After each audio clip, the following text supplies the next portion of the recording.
আপনারা জানেন শুরু জামানায় এরকম খুতবা দেওয়ার জন্য মেম্বার ছিল না। রাসূল করিম সাল্লাল্লাহু আলাইহি সাল্লাম খেজুর গাছের উপর দাঁড়িয়ে খুতবা দিতেন, খেজুর গাছের উপর দাঁড়িয়ে জুমার দিন খুতবা দিতেন। রাসূল করিম সাল্লাল্লাহু আলাইহি সাল্লামের এক সাহাবী বলল, ইয়া রাসূলুল্লাহ, ইয়া হাবিবাল্লাহ, আর কতদিন খেজুর গাছের উপর দাঁড়িয়ে খুতবা দিবেন? আমি একটা মেম্বারের ব্যবস্থা করেছি, আপনি এখানে খুতবা দেন। রাসূল করিম সাল্লাল্লাহু আলাইহি সাল্লাম নতুন মেম্বারের উপর উঠিয়া যখন খুতবা দেওয়া শুরু করলেন, এমন সময় লক্ষ্য করে দেখলেন পাশে থেকে কেউ যেন কান্না করতেছে। রাসূলের আওয়াজ, রাসূলের কানে আওয়াজ চলে আসলো। রাসূল করিম সাল্লাল্লাহু আলাইহি সাল্লাম বুঝতে দেরি করলেন না, এটা কেউ দুনিয়ার কোনো মানুষ কান্না করতেছে না, বরং এতদিন আমি যেই গাছের উপর দাঁড়িয়ে খুতবা দিয়েছি, জুমার খুতবা দিয়েছি, এই গাছ কান্না করতেছে। গাছকে সান্ত্বনা দিয়ে বললেন, গাছ তুমি থাকো, হ্যাঁ তুমি এমন তোমার মাকাম আল্লাহ তাআলা বাড়িয়ে দিবেন, কিয়ামতের দিন তুমি আমার সাথে জান্নাতে থাকবে। এই কথা বলতে দেরি গাছের কান্না বন্ধ হতে দেরি হয়নি। একবার আনাস রাদিয়াল্লাহু তাআলা আনহু রাসূলের খেদমত করতেছেন, রাসূল ঘুমিয়ে গিয়েছেন। এমন সময় আনাস রাদিয়াল্লাহু তাআলা আনহু লক্ষ্য করে দেখতেছেন একটা গাছ অনেক দূর থেকে মাটি ফেলে, মাটি সরিয়ে নিজে নিজে চলে আসতেছে। রাসূল করিম সাল্লাল্লাহু আলাইহি সাল্লামের নিকটে আসিয়া কিছুক্ষণ দেরি করলেন, তারপরে গাছটা আবার নিজের আপন স্থানে চলে গেলেন।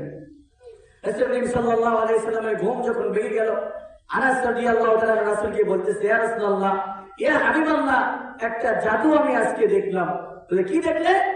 একটা গাছ আপনি যখন ঘুমিয়েছিলেন অনেক দূর থেকে মাটি ফেলে চলে আসলো, কিছুক্ষণ পরে আবার চলে গেল। রাসূল করিম সাল্লাল্লাহু আলাইহি সাল্লাম আনাসকে বলতেছে, আনাস, ওই গাছ কেন আসছে জানো? বলে, ইয়া রাসূলুল্লাহ, জানি না তো, কেন আসছে? বলে, হ্যাঁ, ওই গাছ দূরে থেকে আমি রাসূলকে দেখতেছিল, তার আত্মা, তার দিলে প্রশান্তি হইতেছিল না। সে আল্লাহকে বলেছিল, ও আল্লাহ, রাসূল আমার এত নিকটে, আমি তারপরে রাসূলকে দেখে আমার দিল, আমার অন্তরকে আমি প্রদীপ্ত করতে পারতেছি না। আল্লাহ একটু হুকুম দাও না, আমি মাটি ফেলে রাসূলকে এক নজর দেখবো, আবার চলে আসি। গাছ রাসূলকে চিনছেন, আপনি রাসূলকে চিনি না।